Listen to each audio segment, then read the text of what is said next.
What's up, and welcome to another episode of the Critical Podcast. We are here today with another. What's up, gamers? What's up, gamers? Welcome. We are here with another top 10. Today we got our top 10 albums and songs.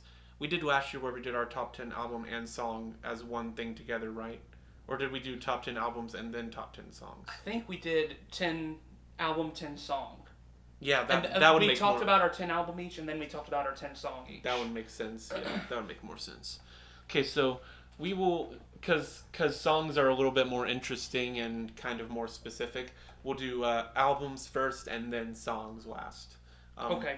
So, for top 10 albums, my number 10 is a shocker. This band was nominated for a Grammy for one of their songs from this album. This band came as a shocker to me because I didn't know what to expect. This is Between the Buried and Me's Automata 1. Oh, I didn't know you'd listen to that. I listened to both of them, Automata 1 and 2. Yeah, they're good. And I listened to one. One is... I didn't like 2 as much as 1. Yeah, that's... But 1 blew me away. Yeah. Especially that first song. Yes. First song, the one that was nominated for a Grammy. What's it called again? I can't... Let me look up. I have Spotify opened right now. What was it called? I just it really irritates me that I can't remember. It irks me when I forget all Condemned this. to the Gallows? Yes! Yeah. Oh my gosh. That is like one of the best openers to an album I've heard. Yeah. And I understand why this band is nominated now, because it's rare to find a pure metalcore band that blends so many interesting things into it. Like, this band blends pure, like, After the Burial breakdowns with, like, some nice synths in there and some nice, really nice melodic sections, almost like Wage War does really well, with the really nice combination of intensity and softness put together. And Condemned to the Gallows just puts that into like its purest form. And I think that if I had found that album sooner, that song would have probably been in my top 10 songs. Because I just can't get enough of that song, and the album as a whole is a really great progressive rock album as a whole, and I think this band has a lot going for the future. But yeah, it's just a great album through and through. So that's pretty much all I had to say about it. Was specifically talking about Condemned to the Gallows. Was just like, yeah, but that album as a whole, I can see it. Yeah, definitely. Let me just say, this was another really good year for music. I was just so excited to do the music podcast because I'm just so excited to talk about all these albums that I have. It's just so exciting. Because the mainstream was trash. I paid more attention to the Hot 100 this year than I ever have, because it's intriguing me now more than ever to see what exactly makes its way into the top 100. And there was some good stuff that made it there, but there was some abysmal stuff that made it there as well. It was unbelievable how much bad SoundCloud rap we had this year. This was definitely the year of SoundCloud rap. But sure. This year, a lot of I feel like I have a pretty good combination of artists that I view as underrated and ones that I view as pretty well known within their fields. So I think my top 10 is pretty interesting. But my number 10, which I'm very glad that this band made my top 10 list, was 21 Pilots' album Trench. Oh, yes. Which yes. I'm sure that'll appear on your list at some point. You know it. But I didn't like putting it this low, but there were just a couple songs that wore off their welcome a little bit for me. Like, Cut My Lip just didn't impress me that much from the get-go. And The Hype, I guess, I didn't love that much, but the good songs are in here are really, really, really good. Jumpsuit was an excellent choice for a first single. It's the type of thing I've always wanted 21 Pilots to do, to just go full-on rock and just rock the heck out, and they do on this song. And, I mean, Tyler Joseph has screamed in the past, but the scream he lets loose on that song is incredible, probably his best. And it might be my favorite 21 Pilots single, to be honest, right up there with Guns for Hands. And Yeah, there's just a lot of good material on here. I love that 21 Pilots is in a position where they could go mainstream if they wanted to. They could have gone played it safe. They could have replicated Blurryface if they wanted to. I wouldn't have blamed them if they did with how successful that album was. But instead they made a concept album, which I didn't quite expect them to do. Um, but I really liked what they did with it. It was a loose concept at that, like about this world called Dima and this main character named Clancy who is trying to escape the bishops of the world, who I think represent the music industry.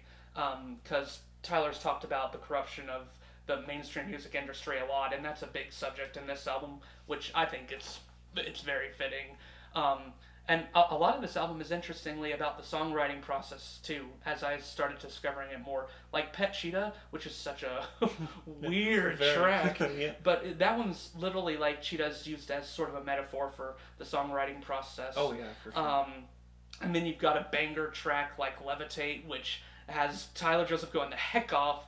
I almost considered that one as my favorite song from it, but that one is not. I'll talk about that I later. could not stop listening to that song. It was actually like, I think I've probably listened to it upwards of 200 times. Just the middle part where he goes into that really fast flow. I'm sure the Gosh, part yes. you know I talked about. It's Oh, one yeah. of my favorite Oh, 21 yeah. Pilots moments. And there's just good song after good song. Bandito is Oh, yeah. incredible. Yeah. Leave This Town is a perfect way to that end off that the that album. that song really hit. Like, Yeah. it just hits home. Like, gosh. That's I how mean, you do electronics. Yeah. That's how you do. And I won't say much because it's coming up later for me, but and My Blood is so freaking catchy, yeah. and then Neon Gravestones gives you the freaking chills with what its anti-suicide message, and just delivering the message in a very poignant way. Yeah. I love so much of the album, and I think I'd still say that Vessel might be my favorite but 21 Pilots, but this one comes awfully close. I will say that. yeah. Interesting. So my number one, my Uh, number nine. Yeah, let's just skip ahead to number song. one. Number 10 song. My number 10 song, right. My number 10 song. This band is probably my second favorite active metal band around. My number 10 song is Ultimata by Era. It is Neon didn't impress me as much as Drift did. Yeah. But Ultimata, holy crap! Talk about a scale of a song. Like, Yeah. it has the scale of every Era ending. Like, Era ends their albums so good every time, and I think this one did not disappoint. It's got a great riff going over it, just like the Hypnotist from Drift. It has such a great riff. JTKV's Unqueen vocals are always on point. Like, he fits the flow of songs so well. And can't go mentioning Era without Jesse Cash. One of the, if not the best Queen vocalist in the metal genre currently. Yeah. His voice is just so fitting for what Era does with their very, like, they turn from like straight metal to this kind of ethereal type of sound, especially with the sound they established in Drift, which they more or less carried through and kind of duplicated in this album. But I really like that sound. I like the sound that they've come to make, and even though a lot of people think that they're like, I want Impulse and I want Andromeda back, like, you can still listen to the albums, you know. But I can understand where they're coming from, but also Jesse Cash's voice has improved by margin upon margin. I mean, like, banger after banger of Breach, of why do I always do Monolith. this? Monolith. Why was I thinking the I adore the heck out of Monolith. Signal Fire too. And That Signal one's Fire, so yeah. catchy. They're just some banger songs. Valhalla, Hyper Reality, all of those songs, just gorgeous songs. There are a few songs that kind of drown out the good stuff. Like, I was really worried because of the lead single. Yeah. You know, it was just, what's the weeds? Disarray. I Disarray, yeah. I was kind of like, it's got one of Jesse Cash's best moments at the very end with Yeah. the high note he hits. But I was kind of disappointed because it's like, it just sounds like Drift, but not Drift. Yeah. Mm-hmm. But I was very pleased when Breach came out, and Breach might very well be my favorite song by Era, if not one of the top 3. But it's your favorite, but it's not the top number. Is it gonna appear on your list later? No. No, it might be. I don't know. Ultimata I put on there purely because of its impact on the ending of the album. Okay, that's fair. So I have to say about my top 10 songs is that my top 10 songs mostly are for their message as opposed for their musical quality. Like, I can say Ultimata is my number 10 song, but probably Breach is my favorite of Era's stuff. But it might be a tie. I don't know, but that's that. Well, wouldn't you know it? But my number 10 is Breach by Era. Really? Wow, that's crazy.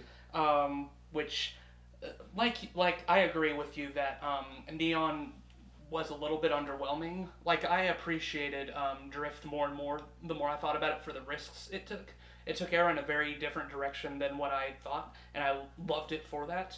But this, like you said, this one sort of duplicates the sound, which isn't a bad thing necessarily. I don't mind that they're doing the sound again, but it didn't hold the same impact. But Breach was something else, man. Great opener. I love just that beginning acoustic guitar. Every time I hear it, just a smile goes across my face because I love that riff. It just puts you in this atmosphere, this perfect atmosphere. And then when Jesse's voice comes in, once again, when I heard this song the first time, I was like, yes, this is what I've wanted from Era. Because it does sort of harken back to that older sound of theirs, I'd say. It's sort of more their classic sound, while sort of putting it along with their modern sound, which I really liked about it. The guitar riffs in it are some of their best, and Jesse's performance in the chorus is just something else. Yeah. It's something to behold. Just the lyrics are so memorable. Yeah. And the screaming from JTKV is also some of his best. I will say the one thing that I think improved was KV's screaming. Yes, I'd agree. It's just, I mean, this is more music theory than anything, but I think in Drift, a lot of his screaming was kind of, like, you had to look up the lyrics more often, is what I'm trying to say. I don't think he was quite as easy to understand. I think you could really understand, like, what he was saying. Like, he delivered everything, like, so perfectly, I think, and that's the one thing I would say I think improved, definitely. Yeah. And he used a little bit more of his range. I know he can do way more range than he puts off. Yeah. But his range for Era is intended to match with the sound. So I think that's really cool that they do that on purpose. Mm-hmm. And I'd actually say that Jesse is the best clean vocalist in metal right now. He's definitely. I have a reservation for a lead singer of the Queen of Wage War. Oh yeah, he's good too. He's good too for sure. But yeah, this is one of my top 5 Era songs, I'd say. Probably even top 3. Yeah, It's excellent. It's just a masterpiece through and through. I was really hoping the album would be able to make my list, because I've always wanted to put Era on one of my lists. Mm-hmm. But Drift didn't make it in the year it came out. And Drift destroyed my list. Yeah, I know it did for you. I loved that album so much. I'm glad a song made it at least, and I want an album to make it. I mean, if you like their acoustics, I think you should listen to Jesse's side band, Ghost Atlas. I remember you putting that on the list last year, and it blew me away. Yeah. I would have put it on my list if I had listened. I would almost come close to saying I like Ghost Atlas better than Era.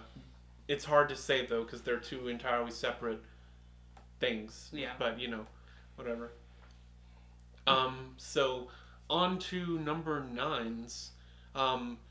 My number 9, talk about a band that has just exploded over the last 2 years. A band that has exploded. My favorite, Era's my second favorite active. My favorite active metal band, and it's probably yours too, is Fit for a King. And Demon Hunter is my favorite. Oh really? Still. Okay. Yeah, it's hard to say they're metal anymore. I'm talking about just metal as a genre specifically. But it's debatable still. But Fit for a King's Dark Skies is my number 9 album of the year. Um, I mean, every time I listen to it, it just grows on me more and more.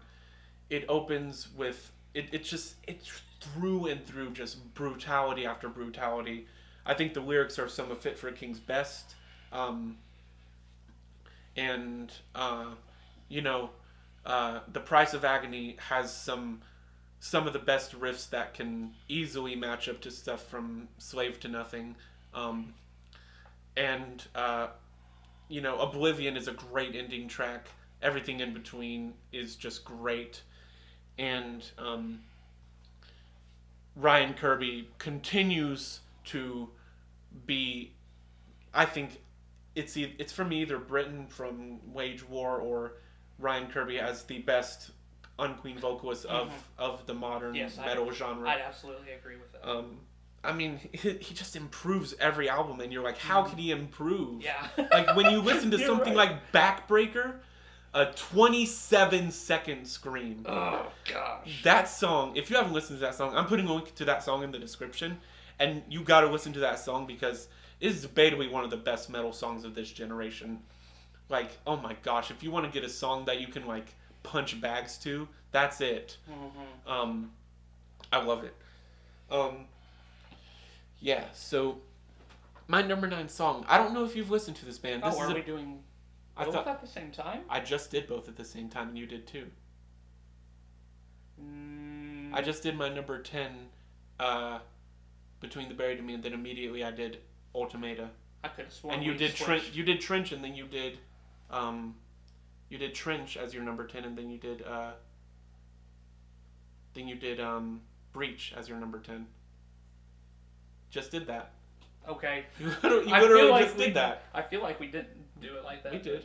Okay. Definitely. I guess I'm in a weird space right now. Yeah. Go ahead. So my number 9 song. I don't know if you've ever listened to this band. This is a new band on Rise Records. Blech, but this is one of the few very good bands left over on Rise. This is Black Peaks. They're a very new band. This is their sophomore album, actually. Their ending song from their album The Great Divide, All That Divides. It's called All That Divides, their album. And this song is the ending, and it's called Fate 1 and 2. It is an excellent, excellent song. It clocks in at about 6.5 minutes.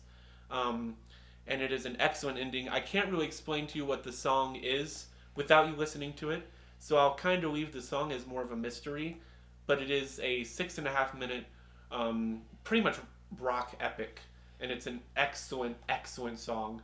And I can't praise it enough. The lead vocalist has such great dynamics in this song and throughout the entire album. But that's pretty much all I'll say about it. You'll understand when you listen to it. Okay. But yeah. My number 9 is by a band that I haven't been too huge on in the past. Like, I've sort of understood their widespread appeal, but I've always found them a bit over the top in like their theatricality and stuff like that. But I appreciated it on this album, and that's Prequel by Ghost. I thought that this album really was sort of surprising to me. I wasn't huge on the lead single Rats, still not. I think it's probably one of the weaker songs on the album, but what we get on the rest of it is incredible in my opinion. Just some they do go over the top in this album, but I think it works, and I just love all the music choices they make. There's some really cool ideas thrown in here. I love the piano and the organ. It just gives it this big, almost church choir sound, which fits with like the big religious themes that all the songs have. And also the album is sort of about the Black Plague, so having like classical instruments like those in the mix really works. And I think all the songs are really interesting, and they tackle different genres. Like, Dance Macabre is almost like a dance metal track, which just sounds like a weird combination, but it surprisingly works. And the puns in it are actually pretty funny. Like saying, I want to bewitch you in the moonlight, like saying be with, but also bewitch. Yeah. It was just sort of clever, and it made me laugh. Very clever song. And Life Eternal is an incredible ending track. Just Yes. it almost Yes. sounds like a hymn that Yeah. you would Yeah. sing in church, and I loved it for that. And then you have like See the Light, which has this beautiful vocal harmony in it Yeah. in the chorus, which is It's incredible. great harmonies. And yeah, there's just a lot of good songs on here. I love the instrumentals as well. And I think the theme of the album of like the Black Plague and sort of like two people trying to find love in the middle of all the darkness is a really Yeah. interesting idea, and definitely fits with the overdramatic music style. Yeah. And the Cornucopia's voice is intriguing to say the least. I think in maybe a different context it wouldn't be as impressive, but with the music that backs him, I think it works. And when he does use his voice in the right way, it impresses, obviously, like with the vocal harmonies and See the Light and everything like that. So that's my number 9 album.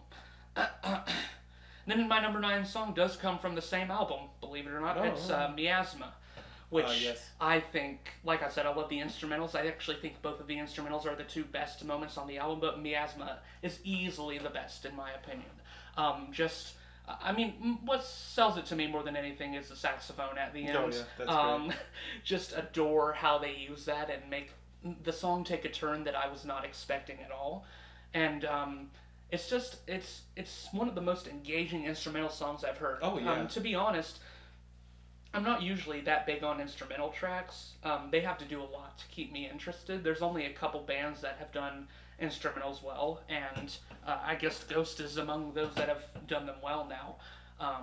And the song fits very well within the context of the album. It fits because it's big and it just sounds huge and it sounds epic, and it's really cool how it works, and the guitar work in it is great, and just the ending of it with the saxophone player going off and doing like improvisational things is a delight to hear. Yeah, it's a great song. I really love it, and it wasn't one that I expected to make my list, but the more I heard it, the more I was like, yeah, this has to make my list somewhere. Interesting. Okay, so on to number 8. My number 8 album is one, again, that I kind of didn't expect. It's from a band that's been around for quite some time. It's Seven Dust Is All I See Is War. That's a good one. It's an excellent album. I mean, the lead single, Dirty, is some of the best harmonies that exist on this planet. And I mean, throughout the whole album, like, it's just banger after banger. Like, it is a classic rock album with some nice modern flares through and through. And I mean, Wajan's voice is just, it just really adds, like, he can go from being like super soft to being like super brutal in his vocal delivery. And that's just something I appreciate about this album so much. Kind of back and forths on like the soft aspects of War versus the like hardcore aspects of War.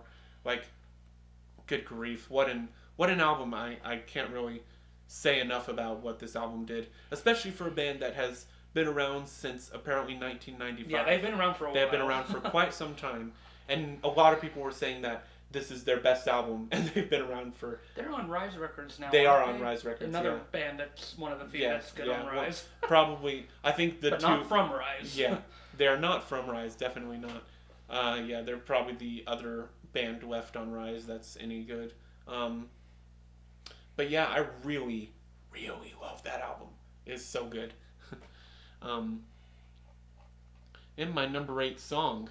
My number 8 song is by a band that I can't imagine what my life would be like without this band. This band couples with another band, but this is a Perfect Circle. Yeah, that's what I figured when you said coupled. By and Down the River. Oh, that's a good one. Yeah, I like that. It is absolutely through and through my favorite song from the album. It's actually kind of like a remake of a song from one of their earliest albums. A song that didn't even make it onto an official album until now. Mm-hmm. But this is the one that's like the official song now, and everybody really loves it, and I especially love it. Like, it has got Maynard's best vocal delivery in A Perfect Circle since Gravity from 13th Step. I love this song. It is like A Perfect Circle's change from like rock to more melodic piano stuff is so intriguing to me. And I'll definitely be talking about it more for sure. Sooner than later, actually, much sooner than later, as a matter of fact. Um, but I particularly love this song just because it shows their change in its best light. Like the piano coupled by Maynard's more deep voice. I just love it, and like it's got such great harmonies, melodies, everything about it, and I mean I just can't stop listening to it. It's so good. But yeah, Perfect Circle, man. Can't imagine what it would be like without that band. And my number 8 goes to Fit for a King's album, Dark Skies, which at first I thought might not make my list, but the more I listened to the album, the more my problems with it began to disappear. Like, there were a couple songs I wasn't as huge on at first, like Youth Division and whatever the interlude track is to Oblivion. What is that one called? Oh, shoot. No, I forgot about it. I forgot what it's called. I know it has a pretty distinct name. Yeah, I can't. Oh, Depths of the Soul. Yeah, that's it. Those were two that I at first wasn't as big on, but then I started to sort of understand why they were included in the album. And even though they aren't the best moments, I now appreciate them for how they fit into the album as a whole. But the stuff on this album that is good is just mind-blowingly good. It's like Death Grip, but with a huge scale. Yeah, which the problem I had with Death Grip was that I thought it was a little bit too dark in some ways. Like it almost embraced like hopelessness. Like I adore Stacking Bodies, but the song is so dark that you almost can't listen to it that many times, or else you're gonna feel very depressed all day because of the stuff it talks about. I think we won't talk about Death Grip very much, but I think my opinion on Death Grip has drastically changed from its release to now, to where I don't know, but I won't talk about that much other than my opinion of that album has changed. But a lot of people look at Dark Skies as almost a sequel to that album, to Death Grip. Yeah, I could see that. A lot of people are like, Death Grip is kind of the hopelessness, whereas Dark Skies is like the redemption story. Yeah. And people are like, it's almost like they made these albums in preparation for one being followed after the other. I could see that. And I was wondering, like, that almost makes sense, because Death Grip ends on a dark note, and then Dark Skies ends on a pretty positive note, debatably. Yeah, but what this album it's really, I think it's Fit for a King's most tight album, I'd say. It's like musically, it's very like it's very consistent musically, and with the guitar riffs hit even harder in this album, which I didn't think could happen after how hard they hit on Death Grip. But they feel more intense, and the drums feel more just hitting you in the face. And like you said, Ryan Kirby's screams are at their best. I don't know how he could possibly get better than this, but I imagine he will on the next album, because he continues to defy expectations. Shattered Glass is just incredible. He goes like deathcore on that song, which I don't like deathcore normally, but when Ryan Kirby does it, it's like it's the best thing in the world. And Price of Agony has an excellent chorus, and I've appreciated Engraved even more over the past for how cinematic it is. And I love Anthem of the Defeated, because it reminds me of Slipknot. Oh yeah, that's the so new metal Slipknot. influences are there, and it's like a nostalgia trip. And this is the album where Fit for a King does exactly what you don't think they'll do. You think they won't do new metal? Guess what? They're doing new metal. You won't think they'll do a soft interlude? They'll do a soft interlude. It's interesting. This is probably their most experimental album, I would say. I'd agree. But it's also like the most consistent. Yeah. So it's like they knew what they were doing when they were experimenting. And even though this was the first single, I almost felt it was like the unsung hero of the album. Tower of Pain isn't talked about enough in comparison to some of the other songs on this album, and I loved that one. I think even though I'd say Backbreaker and Shattered Glass are more conventionally intense, the themes of Tower of Pain are a lot more intense to me and make the song stand out a lot more. I mean, Tower of Pain is just a huge song, like sound wise, like it has such a big sound, like it almost makes you feel like you're climbing a tower. Yes. It's which is really cool. Yeah. Because like the rising intensity throughout the song just adds to it perfectly. Yeah, and I love the chorus of it. And of course, Oblivion, I think, is one of clean vocalist Tuck O'Leary's best vocal performances. It's that was the only other problem I had with the album was that he wasn't on it enough. He wasn't in it enough. They haven't put him in it enough since Slave to Nothing, and I think they've underutilized him. Maybe he doesn't want to sing as much because he does play guitar. Yeah. And Ryan Kirby is a good vocalist, to be fair. But yeah, that song was an instant highlight, and that one was my favorite for a while, but my favorite did change. Yeah. But yeah, that's my number 8 album.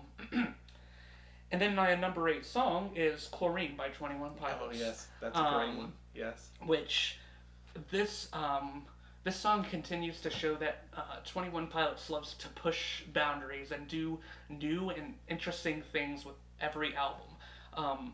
And it's interesting that they compared like a music beat to a chemical. I'd never quite considered that, but it really works in context of the song of like this idea of Tyler Joseph's songwriting process being like music being his drug in a way. Yeah. And usually I'd consider that a cliche, like comparing some sort of addiction you have to a drug, but the way it's presented and the song is really unique and interesting.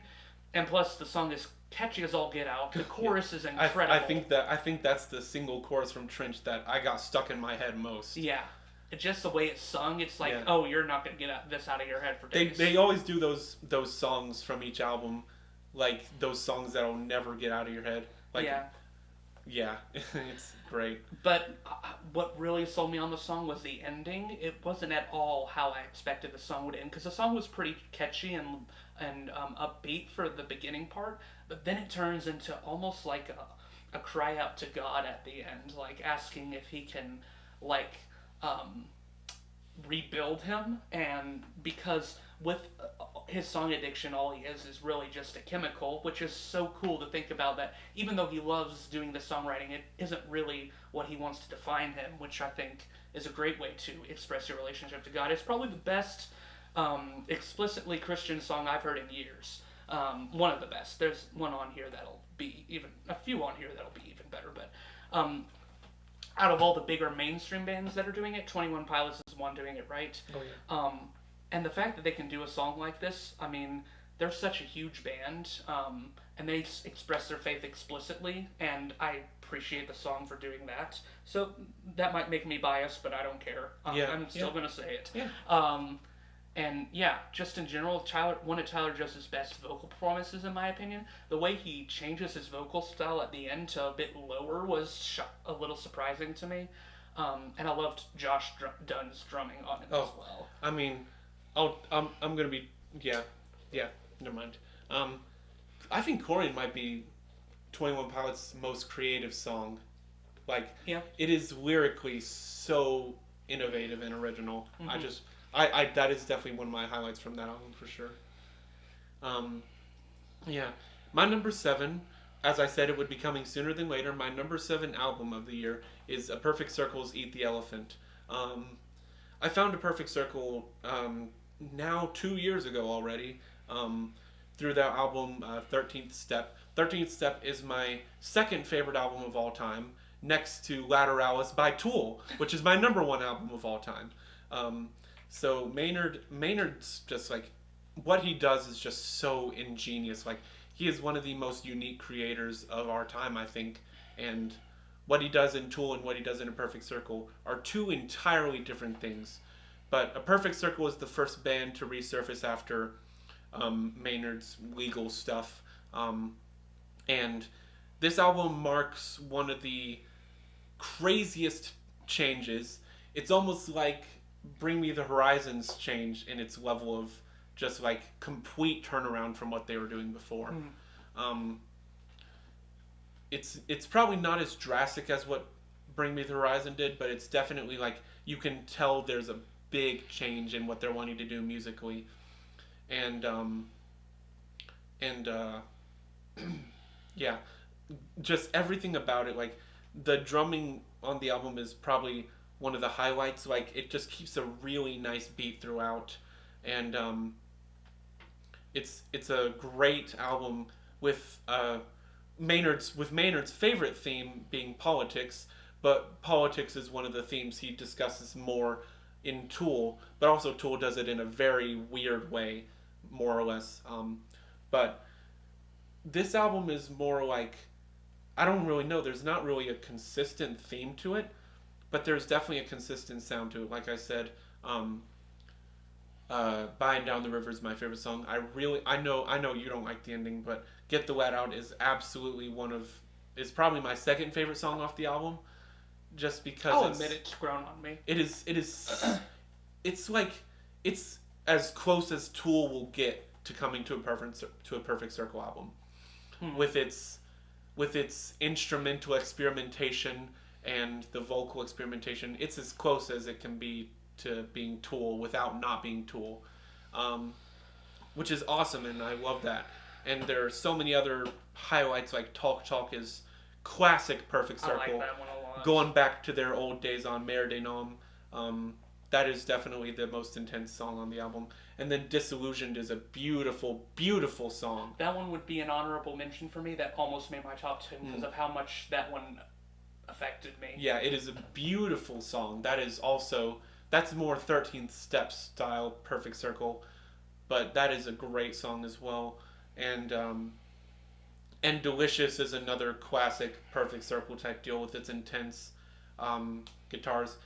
One of the songs that I was confused at first was "Hourglass," but I ended up really coming to love it because of the intense bass tone to it. Just really adds something to it, and the vocals are actually, if you look at it as something like kind of almost a satirical song, I think you'll appreciate it much more for what it is as a song. But I mean, I just can't talk about A Perfect Circle enough because them coming back is one of the most important musical events of this year, I think. And Tool coming back next year is going to be huge, and I can't wait for that. So yeah, that's that. My number 7 song is a surprise for me. It is "Rats" by Ghost. Coincidentally enough, it was really close for me between "See the Light" and this one because "See the Light" was my favorite from the album for the longest time. Then I kept on listening to "Rats" and I just appreciate what it does so much. Coupled with I think to get the full effect of the song, you have to listen to it with the music video because you can't. Oh, the music video is pretty cool. You can't get the emotion that song is conveying without listening to that music video. Like, I love the continuing guitar riff throughout the song, and Cardinal Copia's harmonies and such are great. And it's got such a it's a great introduction to the album, like you said, with the theme of the Black Plague and such. It's like perfect because it's talking about literally rats carrying the Black Plague, which is super cool. And I appreciate the risks they took with the song and the music video in the same, just because he's such a flamboyant person, like it seems, but it's really cool to see that song. And that song just blew up like crazy. That's the one that got nominated for Grammy, right? Yeah. And I really hope it wins the Grammy because I love that song. I wouldn't even. But of course, it's coupled with something like "Jumpsuit." I think those two are the ones in most competition. Yeah, for sure. I agree. But yeah, that's my number 7 song. Yeah. Okay, my number 7 album actually was my number 1 for the longest time. But the fact that it got this low tells you all the good music that came out this year and how hard it was to arrange this list because there were so many good albums this year. But my number 7 is Judas Priest's album Firepower, which, if you just want an album that's gonna give you a fun time with great classic metal music that's like reminiscent of like the 70s and the 80s, then this is a perfect album for you if you need your fix of classic rock. And I don't know, I loved it. I couldn't get enough of it. I listened to it on repeat for weeks, I'd say. Especially songs like the title track and Lightning Strike and Evil Never Dies. Tracks like that are just they're earwormy. They're so earwormy, and the guitar riffs throughout are all great, and Rob Halford is on top of his game as far as his vocals go. I love his vocal style. I just think it's really cool, and his like intense howls really work for the type of metal that Judas Priest does. Um, I guess I probably the reason it's ranked so low is that it is sort of it's not an album with much to say, but it's more. I don't really think it needs to say anything. I don't think that's what Priests were wanting to do. They were more just wanting to have fun. And I mean, there is one song that's sort of saying something, Never the Heroes, which was a very interesting one, talking about like what makes a hero, and is it possible for anyone to be a hero really in this world we're living in? But the rest of the songs here are a lot about like fighting demons of hell and stuff like that, which I think is awesome. It just makes you feel like you're going to battle, and I don't know. It reminded me of Thor Ragnarok a bit. Interestingly enough, like I think it would be a good soundtrack for that movie. Um, but I liked pretty much everything about it. There were a couple songs that went down on me, but like my favorite was probably Flamethrower.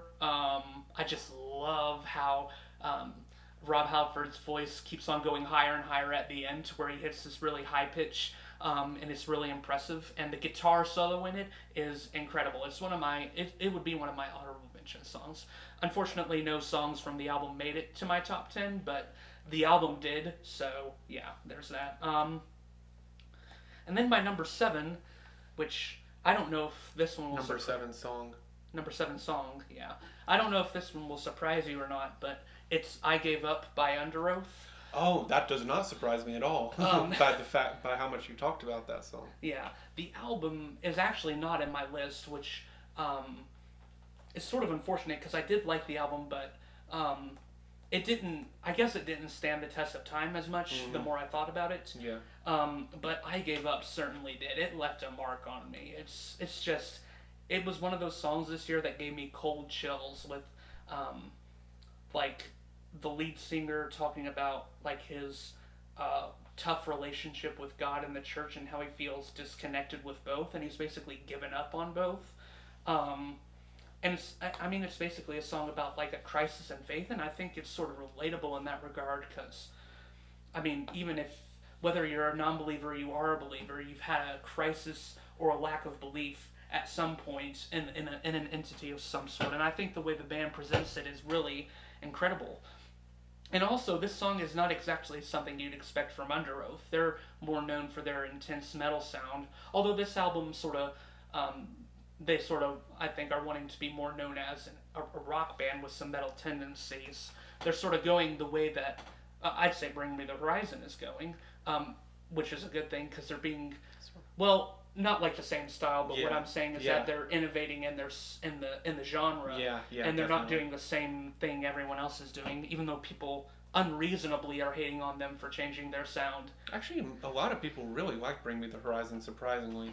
Yeah, but there's a lot who hate them. Yeah, there are a lot of people who hate them, but I see a lot of positivity on Bring Me the Horizon's new stuff, especially this year's new stuff. And I saw a lot of people not happy that Under Oath was basically.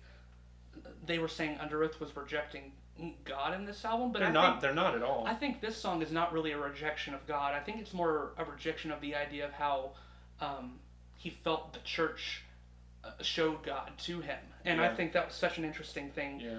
And him and Aaron Gillespie were both on vocals for this, which is something that's classic of Under Oath. So it had some classic Under Oath parts to it, and the ending of the song with the explosion of the guitar is something to behold. I love it. There's really a lot to like about that album. Yeah. There's a lot to like. For sure.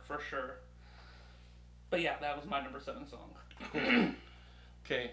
My number 6 album comes as no surprise, possibly, is Trench by 21 Pilots.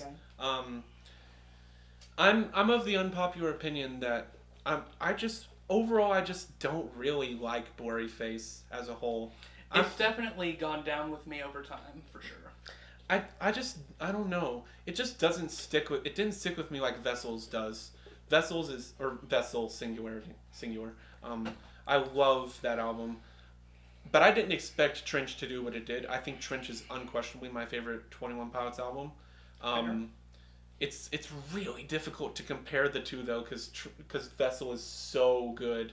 It's such a classic, like a classic alternative album. Um, but Trench, like you said, you kind of stated more or less my entire thoughts on it. It's just such a unique, like it has this little meta narrative plot, which is really cool. Songs like Jumpsuit just get you hype. Chlorine, great song. Leave This City is a great ending track. Um, and it's got that heartfelt emotion that I think Blurryface was really missing. Mm-hmm. Um, and it's got that great lyrical content that that Vessel had. For Um, sure. so yeah, you stated all my thoughts on it, so that's pretty much all I really wanted to add onto it. Um, and there will be a song off of it coming later, so that's not the last you hear of it. My number 6 song. Let me just take a break from this song, because this song, it shattered my life.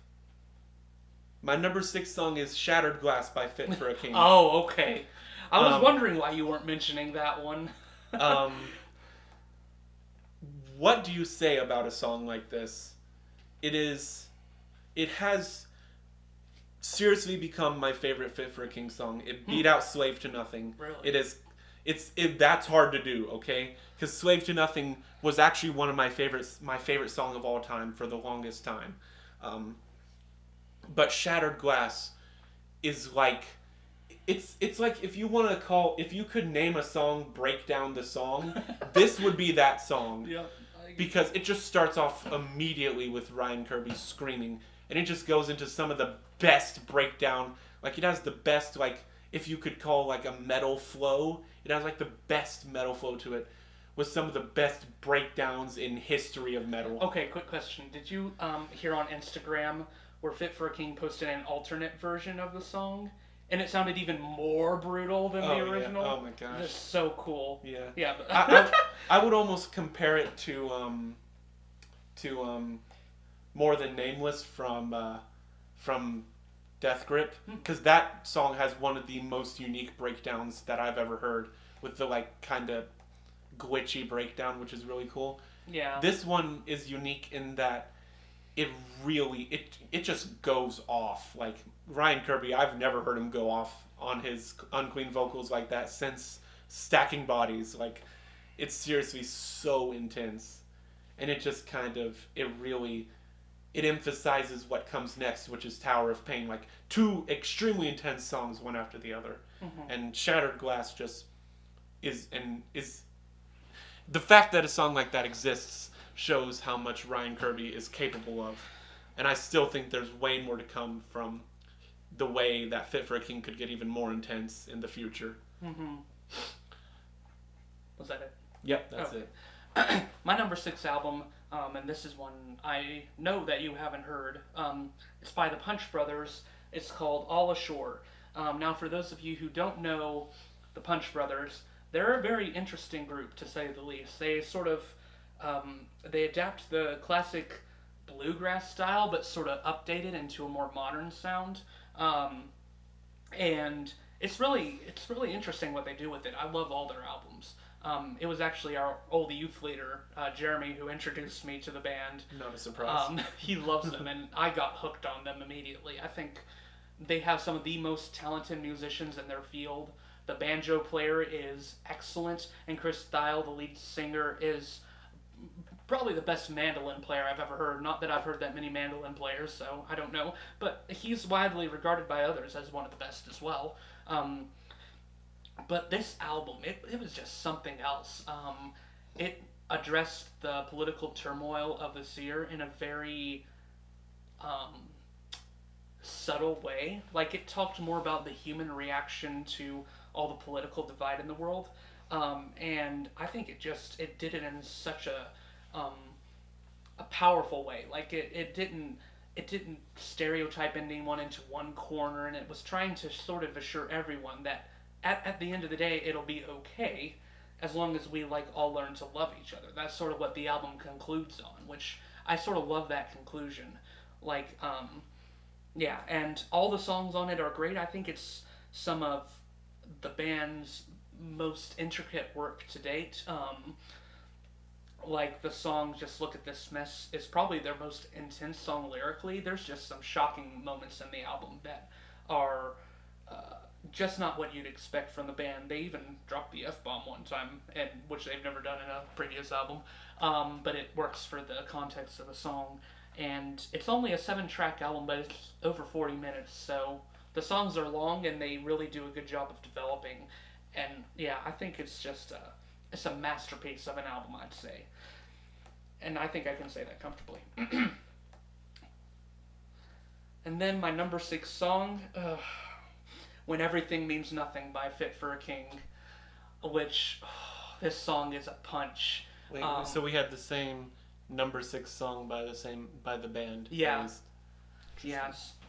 But this song got me from the first time I heard it. It's such a it's so subtle in how it delivers its emotions, like saying how which I would say this is Tuck's another great performance by Tuck. One of the only other songs where he gets to sort of take the lead. And when he says "I was born in the rain," it's like you understand exactly what he means by that, and it's such a simple metaphor, yet it holds so much power because of what it means in context of the song. Um, and I just think it's great what Fit for a King do with the song. They incorporate Ryan's intense screams at the right moments, and they make it intense when it needs to be, and they turn it soft when it needs to be. And there's just so many incredible parts to this song, and it's one of my top 3 Fit for a King songs, to be honest. Probably my third favorite, and it might even go higher in the future, but it's just one of their most emotive tracks, and it works so well. And I think it shows that if Fit for a King were to become more of a rock band, they could do it well. So yeah, that's my number 6 pick. Yeah, that song's definitely intense for a different reason, I think, overall. Yeah, man, that's a good choice. Okay, so we're getting into our top 5s. I need to search up this album real quick for posterity.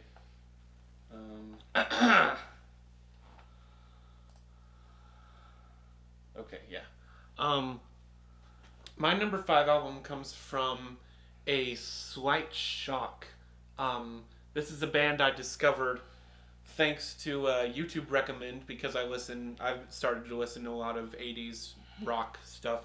So this band came out of a shock. This is a newer band, but has the sound of they're fairly new. They've done 9 albums. This is Coheed and Cambria's Unheavenly Creatures. Oh, okay. I'm pretty sure you've probably heard. I haven't listened to this one, but I know. You've probably heard of this band. Yeah, this is their 9th album. So if you haven't heard of them, they're a pretty dang good progressive rock band. They have a very Rush-inspired sound, which is obviously why I like them. But this album, Unheavenly Creatures, has some great tracks. It has an epic. It has one progressive song. Progressive length just means it's 10 minutes or above. Okay. But progressive length, The Dark Sentencer. This is a great concept album. They do these concepts based on these things called the Amory Wars. It's like all their albums are based in a certain world, which is really cool because a lot of their stuff is inspired by sci-fi type stuff, which is cool. There are some awesome songs. The Dark Sentencer, I think, is definitely my favorite, but there's a great rock track like The Gutter. The ending song is nice, called Lucky Stars. It's a pretty unique track. Overall, it's a very, very interesting album to listen to. Highly, highly recommend it, as it's obviously my top 5 of 2018. I freaking adore this album, and it's a great... It's very classic rock for sure. I'd highly recommend it if you're into classic rock. I'm gonna have to listen to that. I've heard a lot about them. I've heard that their stories are quite intricate. It's really cool. Their lyricism is excellent.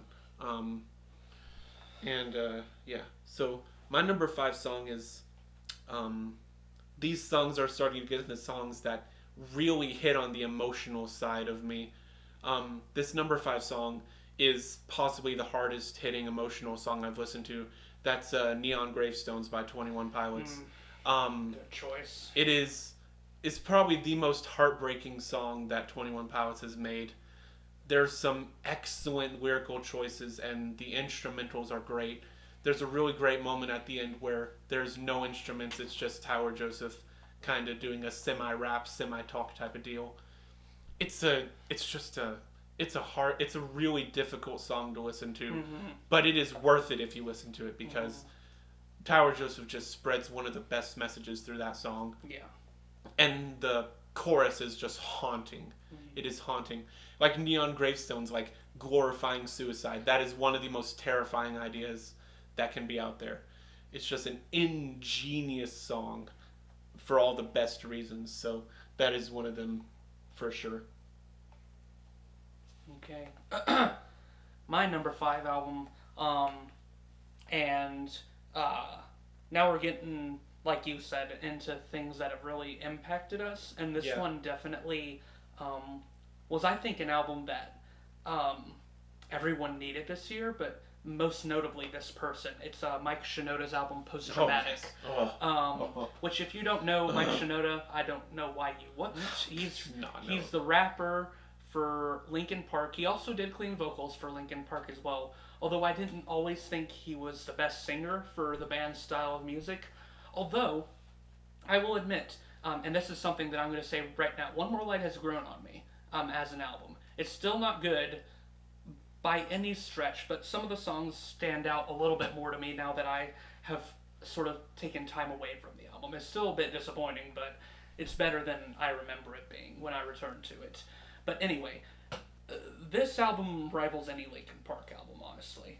Rivals some of their best work besides Meteora, which is sort of in a league of its own, but that's neither here nor there. But this album, it's really a contemplation on like grief, on dealing with trauma. As you all know, Chester Bennington tragically passed away last year, and it hit the world hard. It hit a lot of people hard, and there were so many. I had underestimated how vast Chester's influence was on the rock community and on the community at large. Like, he's probably considered to be one of the best modern rock vocalists of today. Oh, for sure.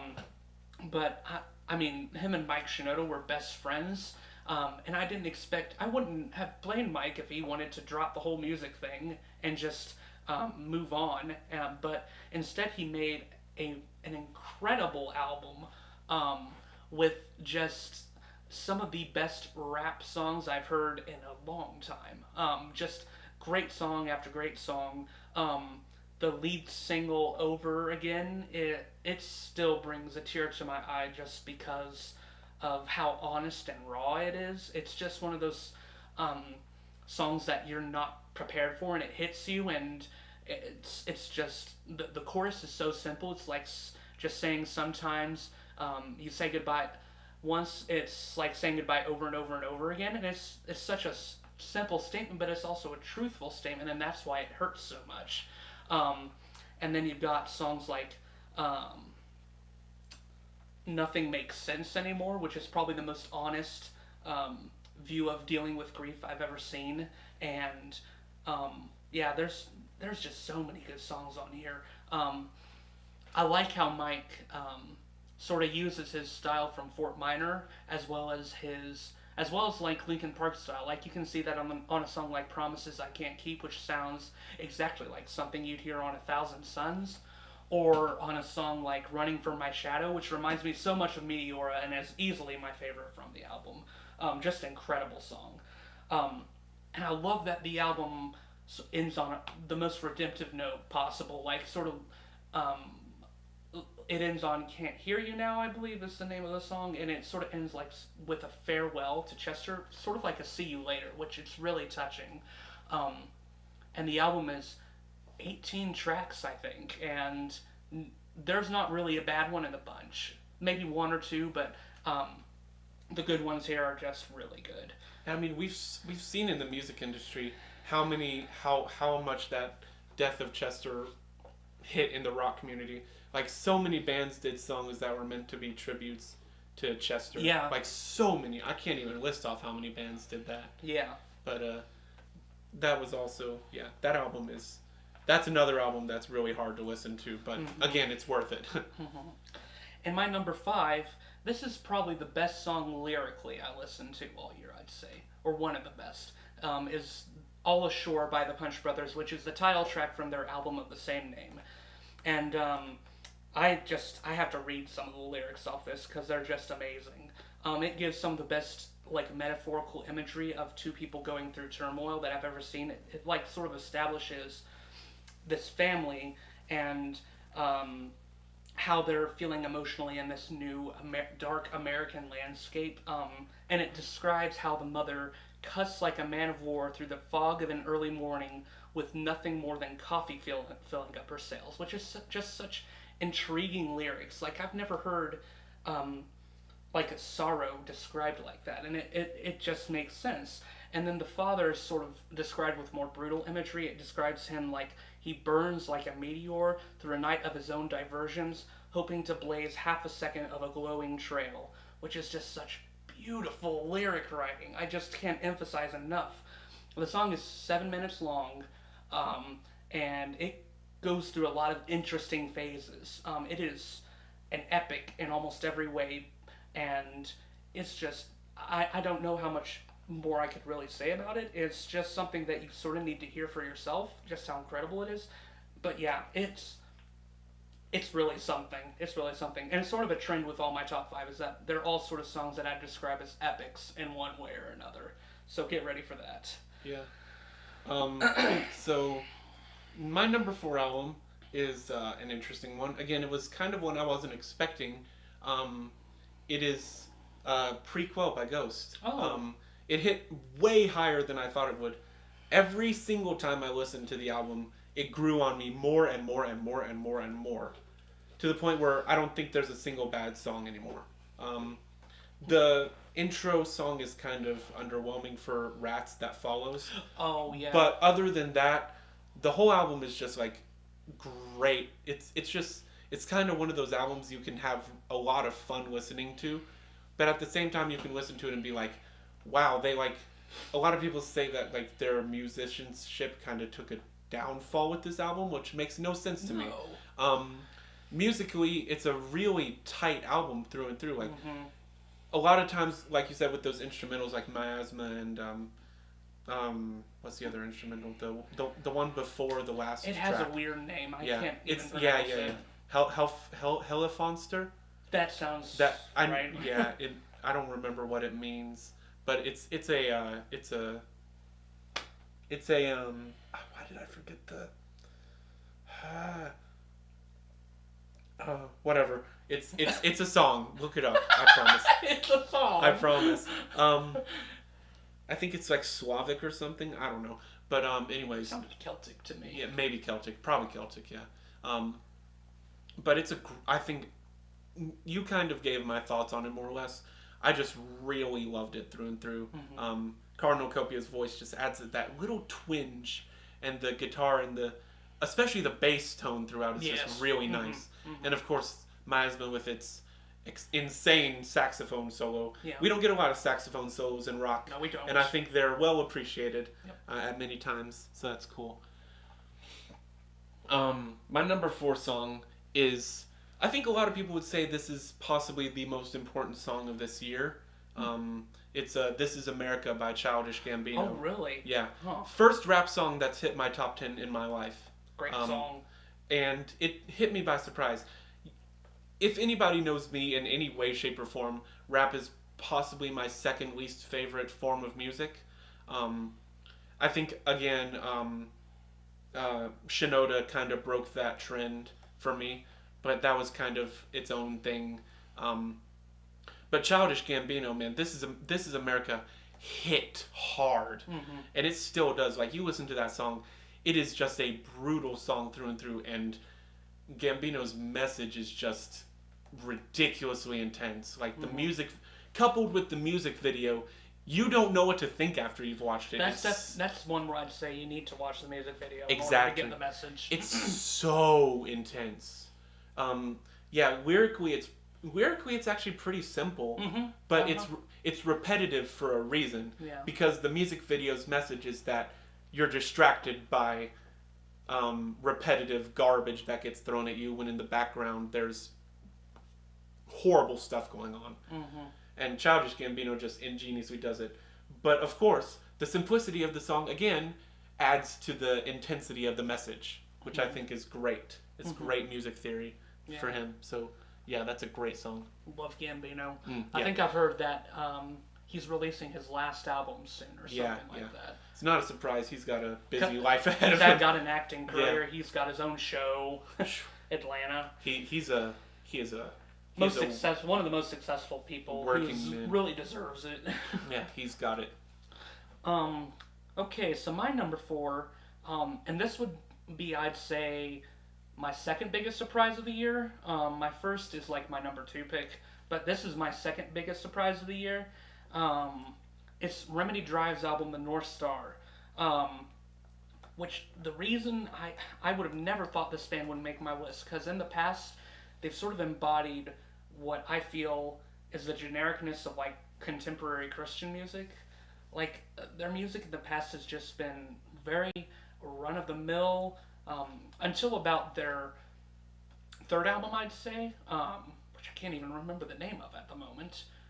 No, it was called Resuscitate Me, and that one was a really interesting turn for them. They talked about like the sex slave industry, and they became like really big advocates for like freeing oppressed women from these situations, which I thought was really cool of them. They became such a big voice, and I think it was very important for the community that they're a part of, that they need to hear this message.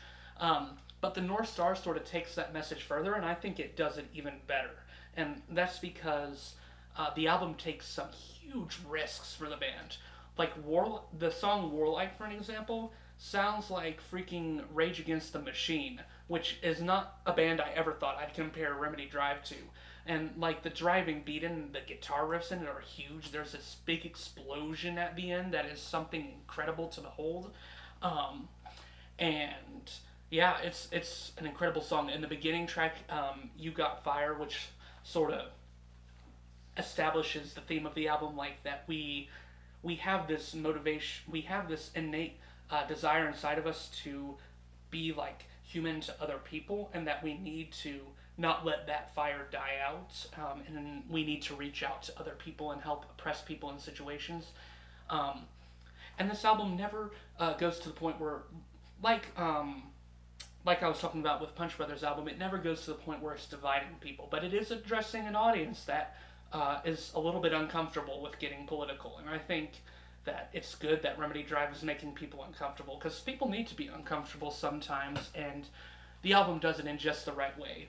I also love the song You Don't Own Me, which is one of the more intense on the album, where it takes the perspective of a woman in the sex slave industry, and how she uses like biblical language, like to say that the people that have captured her don't own her, like she is her own person, which I thought was a really inspiring song. And then you've got songs like Endless, which is a surprisingly good rock anthem, and yeah, it's just it was a shocking album, to say the least. They went in a totally different direction, and the first 4 songs on this album are one of the best album moments I heard all year. The first 4 songs, they pack a punch. But yeah, the whole album is incredible. And then my number 4 song, and seeing their first appearance on this list, is Visible Unseen by Silent Planet. Which this song is so important, in my opinion, talking about like the LGBT youth and how they are the visible unseen, and that we need to recognize that and reach out to them and love on them. And the song is just, it hits you so hard with its themes. Garrett's screams are some of his best that I've ever heard from him. And the chorus, oh man, it pummels you with its message, and it's just beautiful. And then there's this little bridge part that like talks about how even though he's like seeing this plank in the person's eye, he has like forest fires in his, which is just like gorgeous but brutally honest imagery of like how we judge other people when we are often the ones who are more at fault. Just all the messages of the song hit home, and it haunts me every time I hear it. It's an incredible piece of music, and I think it was the first time that I really got why Silent Planet is so loved, and I think it latched me onto them, and now even though I'm not as big of a fan of their past album, I love their album before that, this song is incredible if you haven't heard it. Silent Planet is one of the bands I am proudest of introducing you to. Yeah. Yeah, it's funny that you mentioned Silent Planet, you know? It is really funny. My number 3 album and song both go to them. My number 3 album is their new album, When the End Began. I've been listening to Silent Planet since their first release. The Night God Slept is a pure genius album. My favorite album by them is their second album, Everything Is Sound, which swept my awards for 2016 for Best Album and Best Song. I love that album. This album marks a slightly interesting change for them. One that was obviously coming, but it adds their Queen vocalist takes a bit more of a center in the album, but Garrett still rules the album with his unmitigatedly good screams. His mixture of like scream rapping and straight up screaming and growling is just ingenious. Northern Fire's Guernica is like an excellent song to start off the album. And just all the songs are great. It's got a great message, a great theme. And speaking of great messages and great themes, my number 3 song, which is my favorite song from the album, is Depths 3. Oh, that song is so good. It is the ending of the album.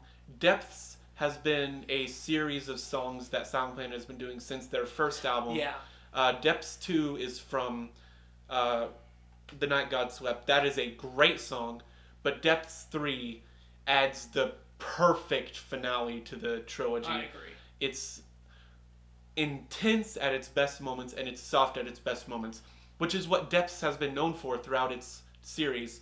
It's Silent Planet's most intense and most melodic at the same time, and it's beautiful, and it's a perfect ending, and it's my favorite song from the album. No competition. The closest competition probably would be from Visible Unseen, honestly, but that song is just pure gold. Yeah, I love and it's like Silent Planet at their best. Might be my favorite song by them, possibly.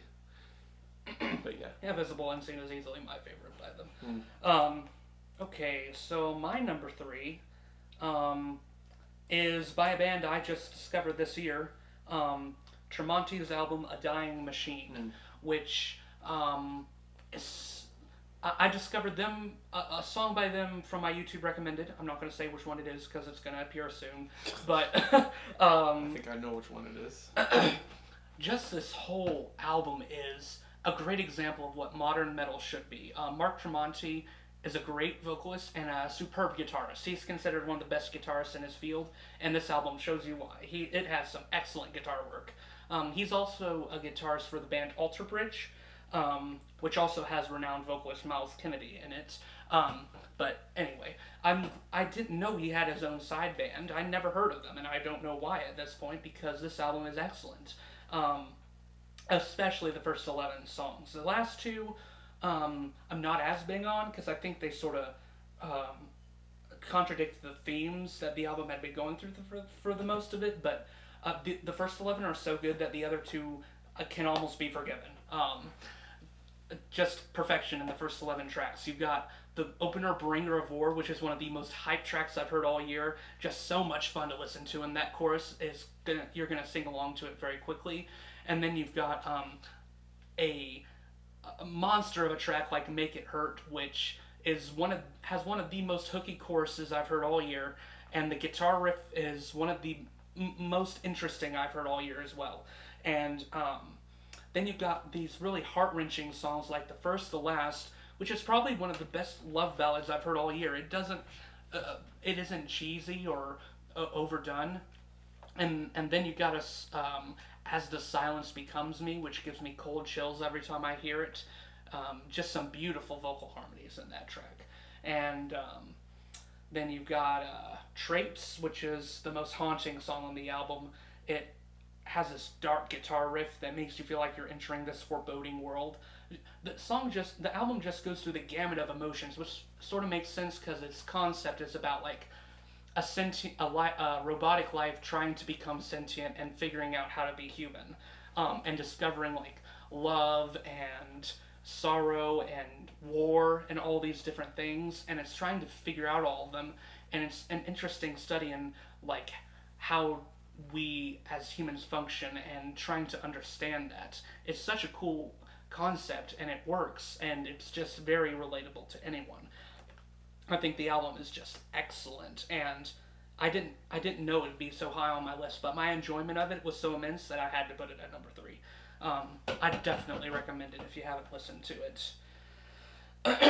And then my number three song comes from Remedy Drive. It's called Brighter Than Apathy, and this sort of marks what I was talking about the album, how they took risks.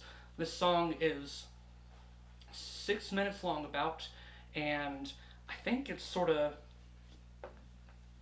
has this theme that needed to be said in in this year, like this idea that we need to be more, that we need to not be apathetic to the things going on around us, and instead we need to be active in addressing the very real issues going on in our world, and we need to realize that there are things going on around us that are bigger than ourselves. And I think the band represents that message in a powerful way, just through the musical movements the song goes through. It's really surprising how it develops. And even at the end, there's like this African choir that comes in, which sort of gives this song a unifying theme. Like, it's a diversity of people that need to come together to solve the issues of the world together, and we need to go hand in hand with one another. And it's sort of beautiful how it does it, and it's really quite powerful. This was actually my song of the year for quite some time, and the fact that it didn't make it to the song of the year shows how good the other two are, but it's still incredible. Yeah. Okay, so these are our number twos. This is where it's gonna get a little bit intense, okay? Because at least for me, my number two is an album that it is possibly the most important album in metal history, perhaps. It is Holy Hell by Architects. Cool. My number two and number ones are both 5 out of 5s again. And I can't express enough how weird that is. How weird that is that it ended up like that. But Architects just slams with their sound. And if you thought they could get better than All Our Gods Have Abandoned Us, then you're right. You're right. Yeah. How is it possible, you may ask? How is it possible when there's an album like All Love Is Lost with songs like that from that album, and Memento Mori, and a rock epic like no other, but no, you come into 2018, this album is so important because it mourns the loss of Tom Searle, one of the greatest songwriters in metal history, who wrote the entirety of their first album, and that album is great alone, but He wrote Doomsday, didn't he? He did. He wrote parts of it. They finished that song though, but yeah, Doomsday hit so hard because it was him that had written it, and everyone pretty much knew it. That is a great single, and I'm so glad that song just exploded and gave Architects an even bigger platform than they already have, because they're debatably the most popular metal band out there currently besides Slipknot. Yeah. But the album's just huge overall. Like, every moment is just like extremely emotional. Like, we got the beginning track, Death Is Not Defeat, which is one of the most addicting songs I've listened to in recent times. Hereafter, straight up Architects, no question about it. Mm-hmm. Mortal After All, great song. We get into tracks like the title track. Um, then I can't go without mentioning a song that sends shivers down my spine every time I listen to it. I think you know what I'm about to mention. It is the Seventh Freaking Circle. Oh yeah. That song is one of the most spine-chilling songs that a metal album has ever released, and it's just Sam just blurting out his screams, and it ends excellently. No instrumentation, just him screaming out. Um, like every waking moment is war. This is the seventh circle. Like what lyricism! Like it's probably the most repetitive song on the album, but again, it is that way for a reason. It is meant to set on a certain level of intensity that that leads into kind of the slightly more soft ending of the album. But anyways, that's great. My number 2 song is a song that hits my emotions. It hits me. It hits me so hard. It has been my favorite song from the album since the moment I listened to it. This is Time the Evaluator, Starseeker. It hits so hard. It is a 6-minute song.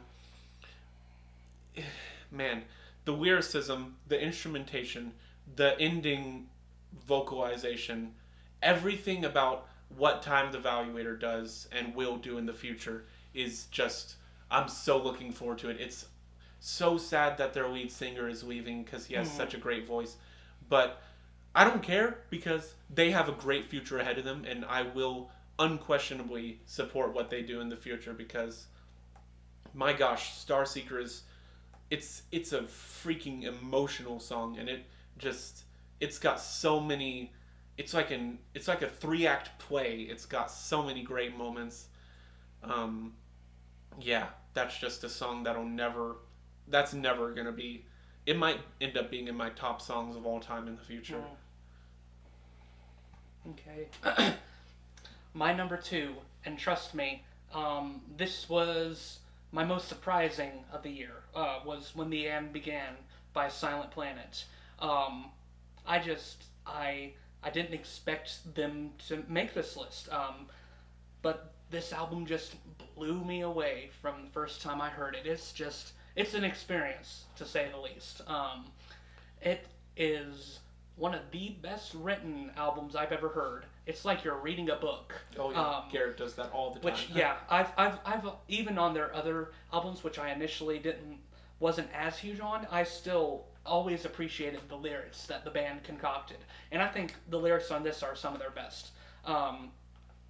You've got just some really intelligent moments on here, such as like in Northern Fire's Guernica, where Garrett goes a heck off in one part of the song and says things like, who fuels the fascist, a classist, and calculating the masses and passes under the contrived countenance of contrition, the victor writes the story, more often burns a manuscript, set fire to a pyre, cremate the crimes they commit. I mean, that right there just shows the quality of the lyrics throughout this album. In my review of it I cited lyrical moments from almost every song, because everyone has something that stands out. And I mean, if you don't watch their videos specifically on YouTube, the person who does that, Garrett makes an incredible number of citations from different works. Mm-hmm. I think it's Northern Fires has 22 annotations, which is like, wow, he's just read a lot of stuff, and he just gets inspiration for his lyrics. And I don't know how he freaking writes his songs, but however he does it, like, no songwriter can match him, I don't think. He's probably the best of the modern age, for sure. And he's even got a song that I believe it was Vanity of Sleep that has a Mr. Robot reference. Yes, That just yeah, brought a huge smile to yeah. my face. Vanity of Sleep, yep. Because, I mean, obviously with a guy like Garrett, he's going to watch quality TV. Obviously, yeah. Guy who writes quality like that, he's gonna watch Mr. Robot. But, I mean, every song on here has something to love about it. You've Oh, yeah. got, like, the intensity of After Dusk, or like I already talked about, the incredible themes surrounding Visible Unseen, and one of the best choruses I've heard of the year. And then Vanities of Sleep's tearing down of consumer culture is jaw-dropping, to say the least. And then you've got, which I almost consider putting this one as my favorite, In Absence, which is such a unique song for the band. Oh, has yeah. only one annotation on it. Yep. That is dedicated to everyone who has dealt with a loved one having a memory loss disease. And the song is just so heart-wrenching, talking about describing how a person loses themselves, and it sort of convinces you of this idea that sometimes losing yourself is even harder to deal with than death, which it is in a way. It's hard for family members to deal with someone who doesn't even recognize them, and it's a song. It doesn't have a solution to it, and there's no resolution because there can't be for something as hard to deal with as that. And I love Firstborn as well. It sort of had some rock influences in it that I liked. And Lower Empire is incredible in its intensity. And then you've got the interesting spoken word parts of the Anatomy of Time, which is so complex and interesting musically. And like you mentioned, Depths 3 is an incredible ending. Couldn't have ended better. But I think Anatomy of Time is their first 6-minute song. That song is impressive, to say the least. But this album, I mean, perfect on every level. 5 out of 5, Pretty in my much. opinion. Yeah. Yeah, man. And then my number 2 song, which I was struggling not to mention this one when talking about the album, but it's A Dying Machine by Tremonti. Yep, I knew it. This was a song that I discovered through the YouTube recommended, and the first time I heard it, I was like, wow. Because it just... Sometimes YouTube recommended gives you straight up trash. In fact, a lot of the time it does. But this year, for some reason, the YouTube recommended gave me pure gold almost every time. My 2 top songs and my top album I discovered through YouTube recommended, mainly. But this song it embodies the theme of the album perfectly, and it has some really cool imagery describing this person who is more like a machine in the way they act, and it's sort of this idea of someone losing their humanity because of the way the world is around them, and it's a really cool idea. It reminded me sort of a Black Mirror episode, which I really liked about it. But I think what I liked more than anything about this song was its musicality. It's really quite intricate in what it does. The guitar riffs are some of the best I've heard all year. And the chorus is anthemic and wonderful. It's just, it's something else. I could gush about this song all day. It's like a 6-minute epic and goes through a lot of cool movements. And it ends off in a very memorable way. So yeah, it's a superb song in my opinion, and it nearly made my number 1. My number 1 and number 2 song are in such close competition, it's not even funny. But yeah. Okay, so I think this is our first time ever having the same number 1 album of the year. Yep.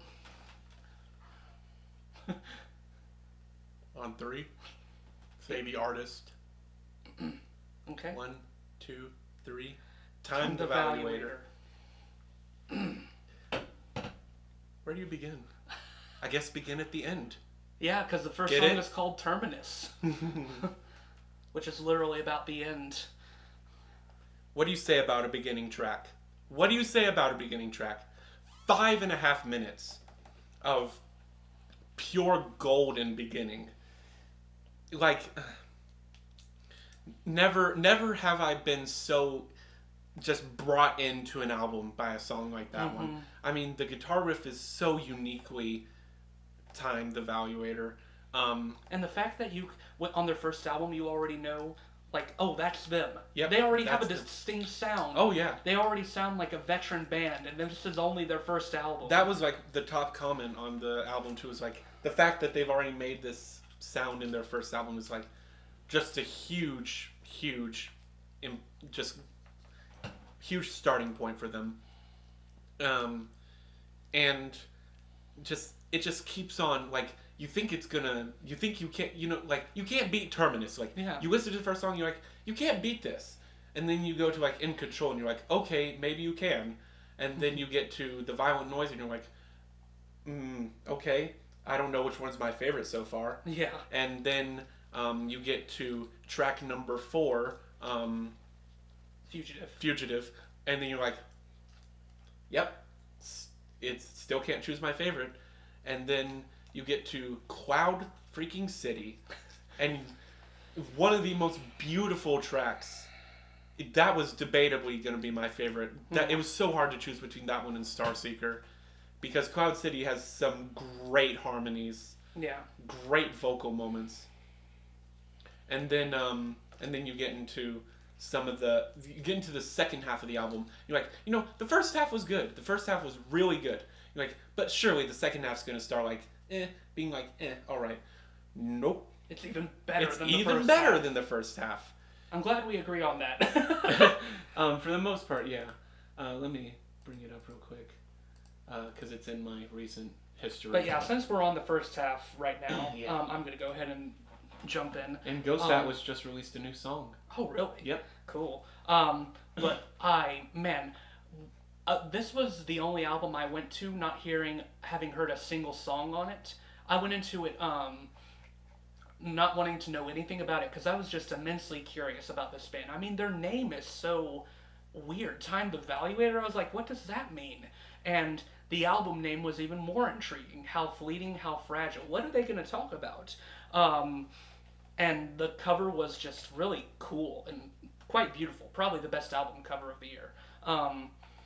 But just when you hear Terminus, you're like, oh my gosh, what have I gotten into? Because it's unlike, it's a masterpiece, and the lyrics are just excellent, and they're complex, talking about how you want to go back to your roots, go back to understanding of the world, and then you sort of realize the song is about like the fleeting and fragile nature of time and life, and like how many bands can nail an album entirely about that? Such a vast concept, such a complex idea, but they do it somehow. And then of course you get to In Control, which has a gorgeous chorus, just gorgeous. And it's one of lead vocalist Phil's best vocal performances, which is honestly saying quite a bit because his vocals are on point throughout the whole album. There's not a moment where he isn't convincing to you. And I love the violent sound the more and more I've heard it. It has, it goes into like a rap rock style, which at first I was like, does this really work within context of the song? But it does, and it's sort of clever because the song is all about these confusing voices telling you different things, and I like that the song is so chaotic and representing the chaos. And then the second half, of course, I've loved Cloud City as well, and Elusive Reasons is also a superb track. It's like the perfect single. Like Yeah. you got them establishing exactly what their sound is going to be. Yep. Like you've got a little bit of everything that Time the Evaluator does throughout this entire album. You got addicting chorus, great guitar riffs, nice ethereal sound overall, and put that together and you've got Time the Evaluator, more or less. Get into the second half of the album, you get Heritage, which is a hardcore song. Hardcore song, and I think it's probably the most underrated song of the album. It almost has like a jazz influence at the beginning. Which Yeah, is sort cool. of. Yeah, sort of. How Fleeting was How Fleeting was actually kind of the hardest song for me to get into. Really? Yeah, I don't know why. That one was one of the most immediate favorites. for Yeah, me. but of course, by the fact that it's my number one album of the year says that it did end up growing on me a lot. I guess it's just because it's coupled by it being followed by When I Meet Death, which was the hardest contender for my number one spot from the album. Such a heartfelt song, and my gosh, it's just a marvel to listen to overall. And the fact that the band is talking about like accepting death, it's like a welcome embrace, and they're not afraid of it. They're just the span of what they talk about in such an ingenious way is just like, it's probably what Silent Planet did with When the End Began.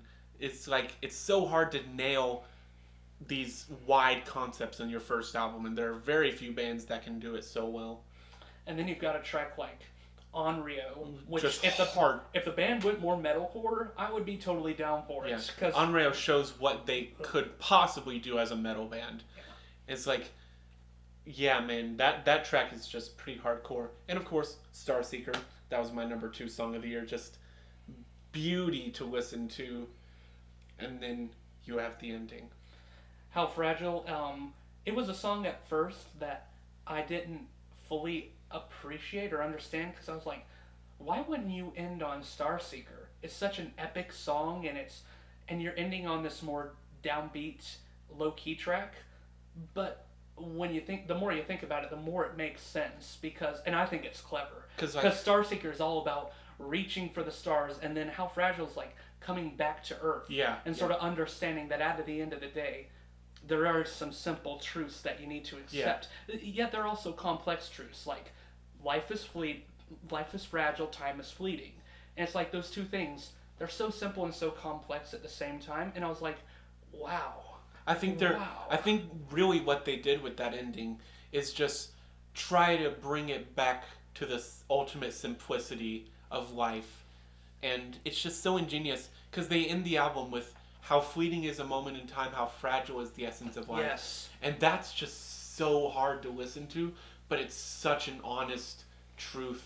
And it's like, it's the moment where you're like, this was the point of the album. This is the whole point. Mm-hmm. And you want to listen to an album that has a point to it. Yeah. And this album, How Fragile, it's like 5.5 or some odd minutes long. And you just realize, like, this album was preparing me for hearing this, and it's so ingenious how it happens. Mm-hmm. So ingenious. I mean, okay, all the other albums this year, all the other top 10 were excellent, but this album, it's on a whole other level. It's like how can a band start off so good, and what can a band do more? Yeah. If this band did this and then quit, I'd be fine with it, because I could listen to this album forever. Yeah. But again, you want to see what a band can evolve on. And if they can evolve on this sound and somehow make it better, then we've got the best band of all time. I don't know. This is such a high order to do better than this album. And I actually know that there's a lot to look forward to, because I know some of the other members of the band did some of the backing harmonies. Yeah. So when you listen to the harmonies, you're like, there is so much to look forward to. I've heard people have seen the new lead vocalist live too, and they say he's really good. Just as good as the It's old just one. good to hear that, even though we're unfortunately already losing one of the best vocalists on the scene, we can see that this band is going to go places for sure. Yep. Just they've already gotten pretty good recognition for this album. Oh yeah, very much deserved, and they're going to get more. This man, like, what an album, man! Like, what an album. Yeah, I had this album on repeat all year and never once got tired. I can faithfully say I've probably played it at least 300 times. And I like it even better than my album of the year last year, which I loved. While She Sleeps album, You Are We. So that just tells you how good this album is. Better than Deadweight, and we know how good Deadweight was. Yep. So here's our number one songs. Number one songs are so hard to choose. Yeah, I agree. So hard. My number one song, I don't say this very often. I think this song is the most important song I've ever listened to ever in my life. The most important song I've ever listened to in my life. This is Architects, A Wasted Hymn. Oh, The yeah. ending from Holy Hell. It's like it's clearly the acceptance of Tom's passing. Like this album is the band trying to accept that, because you can see musically that just Tom's passing left such a hard hit on the band, emotionally, not musically, that's for sure, but emotionally it did. And this song is just so challenging because it's like, what's the point of singing without someone who writes your songs, almost type of deal. Like they're like, Sam's basically saying like, how can I sing without someone to write it for me? Like, what's the point of singing for someone who's gone and you can't do anything about it? That's kind of a really difficult message, but they couple it with the fact that, with this undertone of like, all is not lost, kind of referencing a lot of songs from All Our Gods Have Abandoned Us. In this song there's a lot of references. It's just like it's a song that you can't forget. Like the ending hits so hard. It's just beautiful. I can't say enough, so I'm gonna leave it at the simplicity of that. Okay. And my number one song is Fugitive by Time Evaluator. Easily stood out as the best from the first time I listened to the album.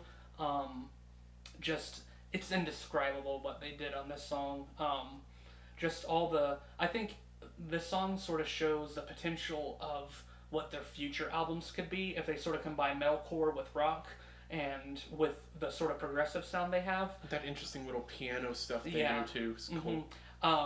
Like I love, and also the featured vocalist on this song is quite excellent. Mateo from Novelists. Yeah. Novelists is a great band. The way they put his vocals together with Phil's. Yeah. In the ending part of the song, it gives me chills every time. It's like, that is perfect. Great harmonies. And the chorus is just so soaring and gorgeous. It's like, it's one of those choruses that you only hear once in a lifetime. It's so naturally beautiful, and it doesn't even try to be. And I just love how the song transitions from rock to metalcore. Like, it gets super intense at one point, and the screams are just excellent. But it's really the ending of the song that sells me, as Phil just goes higher and higher and higher until you think he can't go any higher, and then he does. And it's just like, whoa. I'm gonna keep it simple too. That's all I have to say about the song. Yeah, man. Easily the best of the year. You know, I was kind of worried about 2018 as a musical year for a little bit, but then like the second half of 2018 just started going off with good stuff. Just going off. Most of my albums this year did come from the second half. Yeah, like I think all of mine. I think Remedy Between Drive, the Buried and Me was from April. I think Remedy Drive and Judas Priest were my two exceptions. Yeah. Between the Buried and Me and Perfect Circle were the only ones that came out first half of 2018, I believe. Yeah. So yeah, really, really great and interesting year for music overall. I did have some honorable mentions. First off would be Too Far Gone as an album by Cane Hill. This is a band that I discovered just weirdly, and like their progression from their first album to Too Far Gone has been really fascinating to me. And the new stuff they're releasing with the more acoustic side of them is just like, they do some of the most interesting stuff in the music industry and like stuff like that. Another honorable mention for me would be The Word Alive's Violent Noise. I really love The Word Alive as a band. Like, I think Telly is one of the most innovative musicians that we have. He just has a love for music, and you can tell by his music that he just loves music as a whole. Yeah. And The Word Alive is a great band that has really evolved. And even though it doesn't come close to matching up to Dark Matter, it is a great, fun album to listen to. Has some excellent moments. Mm-hmm. But those are my two honorable mentions. Okay. One of my honorable mentions, is, funny enough, a country album that isn't exactly country. It's by this artist called Casey Musgraves, and the album is called Golden Hour. It's nominated for a Grammy for Best Album of the Year, I believe, and I hope it wins because the competition isn't that good. But the album really it surprised me because I don't like country that much at all. It's probably the genre that I had the hardest time even getting remotely into because of all the broke country crap that's on the radio. But she really innovates within it and makes it very listenable and really good. And there's some beautiful songs on the album, and it almost made my top 10, honestly, because of how good it was. I really liked it. It really surprised me.